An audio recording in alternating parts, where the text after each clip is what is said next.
안녕하세요. 결혼 5년 차에 접어들었으며 결국 지긋지긋했던 결혼 생활 마무리했습니다. 그래도 남편이라고 참고 살려고 했지만 저도 사람인지라 도저히 넘어갈 수 없는 일이 벌어지고 말았습니다. 남편의 충격적인 행동이 저에게 씻을 수 없는 상처를 주고 말았네요. 처음 남편과 만났을 때는 사랑에 눈이 멀어 그저 좋아서 결혼하게 되었지만 살면서 이 남자의 단점이 하나둘씩 눈에 띄었고 그래도 제가 결정하게 된 결혼 생활이니 감내하며 살아갔습니다. 남편은 일반 회사원이며 저 또한 일반 회사에서 근무하고 있습니다. 나이 차이는 저는 33살이고 남편은 36살입니다. 아기 계획은 없습니다. 남편이 아기를 그렇게 좋아하는 편은 아니라서 아기 가지는 걸 계속 반대했고 저도 포기하며 살게 되었죠. 당연히 양가 부모님 모두 나이도 점점 차고 있으니 얼굴 뵈러 갈 때면 아기 얘기 입이 닳도록 하십니다. 그렇다고 저 혼자만 바란다고 되는 것도 아니고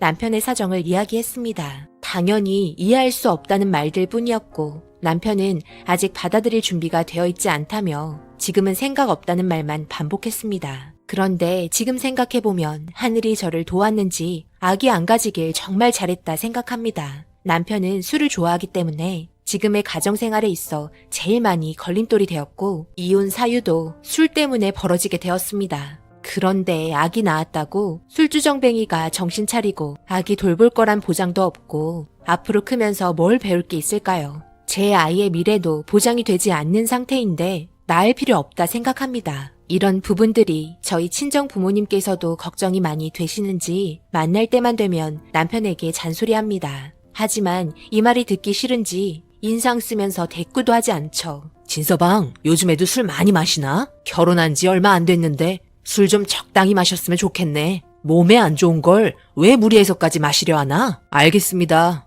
적당히 마실 테니 얼굴 볼 때마다 너무 그러지 마세요. 저도 최대한 조절하면서 먹고 있는 겁니다. 술 많이 먹으면 배 많이 나온다는데 진서방, 요즘 배가 많이 나온 것 같은데 운동 좀 하면 괜찮을 것 같은데 우리 딸이랑 같이 헬스장이라도 끊을 생각 없나? 걱정이 돼서 하는 소리야. 술 많이 마시면 건강에도 해롭고 나중에 아이 가질 때도 좋지 않네. 너무 잔소리만 한다고 생각하지 말고 우리 딸이 많이 걱정하고 있으니 어미 마음도 좋지가 않아서 그려.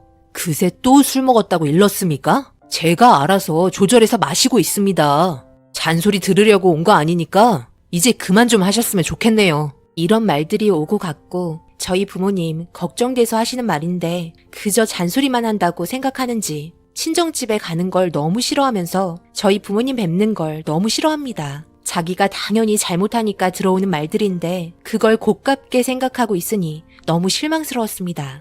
우리 부모님이 말하는 건 다 아닌 것 같아? 당신 생각해서 하는 말인데 왜 항상 부정적으로 받아들이는 거야? 적당히 좀 말하면 되지. 꼭 같은 말 계속 반복하면서 잔소리까지 하니까 내가 듣고 싶냐? 진짜 가기 싫다. 당신이 적당히 좀 마시면 이런 일이 있을까? 생각해봐. 당신이 술 마시고 주사가 얼마나 심한지 온 집안에 돌아다니면서 토하고 길거리에서 그냥 퍼질러 자버려서 내가 경찰서 간 적 한두 번도 아니잖아. 이런 내 입장은 한 번이라도 생각해보긴 한 거야? 나도 정말 힘들다고. 마누라가 그 정도 해줄 수도 있는 거지. 사회생활하다 보면 힘들어서 그럴 수 있다고 생각해. 당신 혼자 사회생활하고 있는 거야? 나도 똑같이 밖에 나가서 일하고 돈 벌어 오거든? 어디서 되지도 않는 말을 늘어놓는 거야? 나도 사회생활 하니까 술 마시고 들어와서 이리저리 다 토해놓고 경찰서에 자고 그러면 좋겠어? 남자랑 여자랑 같냐? 당연히 여자는 그렇게 하면 안 되는 거야. 그리고 내가 그런 적 솔직히 몇 번 없잖아. 그래, 너 말 잘했다.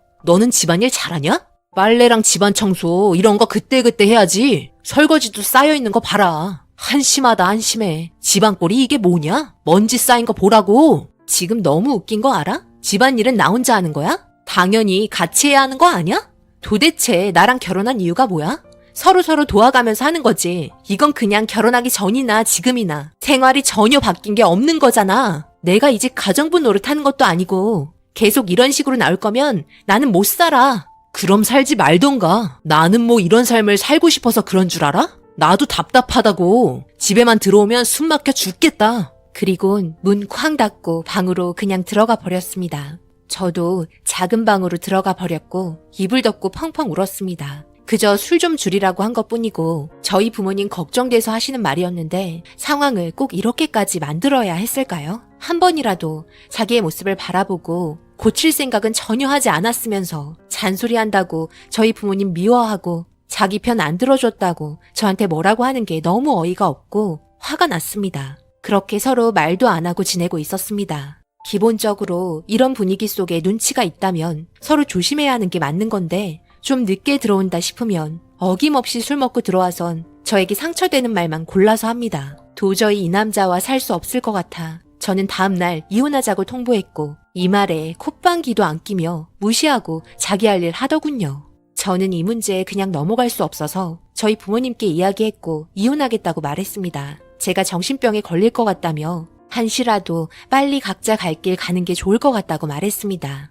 이 말에 저희 부모님 결정은 제가 하는 거라며 모든 게 잘 될 거라며 걱정하지 말라며 저를 위로해 주셨습니다. 부모님께서는 잠깐 바람 쐬러 나왔다면서 저에게 화상통화로 보여준다며 호숫가 풍경을 보여주면서 웃는 얼굴로 저에게 너무 걱정 말라면서 가는 길에 잠깐 들리겠다고 하시는 거 괜찮으니까 걱정 말고 두 분 데이트 잘하고 집에 들어가시라고 말하고 끊었습니다. 저희 부모님께서도 저렇게 행복하게 여태껏 살고 계시는데 저는 이제 결혼 5년 차인데 이렇게 살고 있으니 부모님께 너무 죄송스러웠습니다. 그렇게 집 정리하고 쉬고 있는데 문자 한 통이 왔습니다. 얼굴 보고 싶다며 저희 집에 오고 계시다는 문자였습니다. 제가 집 정리하고 있는 도중에 온 문자였는데 제가 너무 늦게 확인해서 부모님께 전화했습니다. 그런데 받지 않으셔서 운전 중인가 보다 생각하며 엄마한테 전화했지만 받지 않으시길래 오고 계시는 거 다시 돌려보내는 것도 아닌 것 같아 저녁이나 같이 먹으려고 이것저것 준비하고 있었습니다. 그런데 도착해도 벌써 도착했을 시간인데도 연락 한 통 없고 전화도 안 받길래 조금 걱정이 되었지만 일단 기다려봤습니다. 그렇게 남편도 퇴근해서 씻고 나왔고 배고프다며 투덜거리는데 저희 부모님 오고 계시다는 말에 놀라면서 또 잔소리하러 오신다고 짜증내며 방으로 들어갔습니다.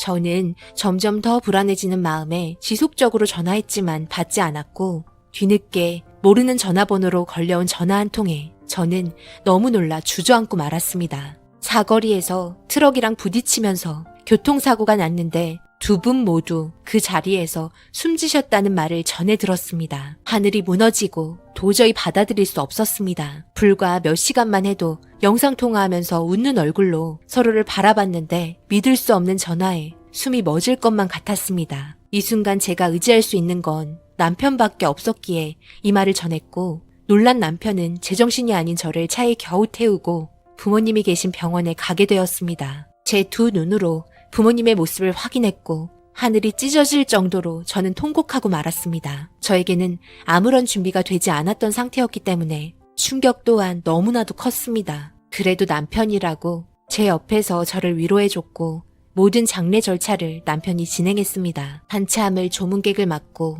그리고 이 소식을 전해들은 친척분들과 시댁분들께서 와주셨고 남편의 친구분들도 하나둘 오셔서 자기 일 마냥 두 팔 걷고 자리도 안내해주면서 열심히 일손 도와줬습니다. 그렇게 모두 다 저를 위로해줬습니다. 그런데 남편이 시댁분들의 친구분들까지 오셔서 그런지 할 얘기도 많은 것 같아 술 몇 잔 마시면서 이런저런 이야기를 하고 있는데 상황이 안 좋은 만큼 적당히 하고 자리에서 일어날 줄 알았습니다. 그런데 점점 더 신경이 많이 쓰일 정도로 술을 마시는 것 같아 적당히 마시라며 눈치를 줬지만 벌써 취할 정도로 마셔버린 남편은 저희 부모님 장례식장에서 충격적인 일을 저지르고 말았습니다. 이 모든 광경을 지켜보신 일가 친척분들과 시댁분들 또한 경악하며 말렸고 저는 분노에 치밀어 결국 남편을 때리고 말았습니다. 만취된 남편은 갑자기 저희 부모님 영정사진 앞에 서 있더니 핸드폰을 만지작거리면서 뭘 하길래 쳐다보니 갑자기 앞에서 싸이 노래 챔피언을 틀면서 춤을 추는 겁니다. 저는 너무 놀랐고 장례식장이 떠나갈 정도로 노래를 따라 부르는데 제가 뭐하냐고 핸드폰 뺏으려 했지만 정말 만취해버린 남편은 제가 말리는 손을 뿌리치면서 저희 부모님 영정사진 앞에서 춤추는데 저는 쓰러지고 말았습니다. 모두의 축제라면서 소리치며 내일 걱정은 내일 모레 모두들 미쳐보게 라고 소리치며 난리를 피우는 남편을 모두 달려와서 말렸고 장례식장은 아수라장이 되었습니다. 저희 부모님이 돌아가신 게 기분이 좋은 건지 술을 먹었다고 저런 행동을 한다는 자체에 너무 놀랐습니다. 정말 사람이 해서는 안 될 짓을 한 이 남자를 절대 용서할 수 없었습니다. 저희 친척분들도 엄청 화가 나셨고 저 또한 너무 큰 상처를 받아버린 상태라 가만히 있지 않자 시댁분들 또한 자기 식구라며 남편을 감싸기 시작하더니 결국 저희 부모님 장례식장에서 엄청나게 큰 싸움이 벌어지고 말았습니다. 이 남자의 잘못된 행동 하나 때문에 가시는 길 편히 갈 수 없게 만들어버린 것 같아 너무 가슴이 아팠습니다.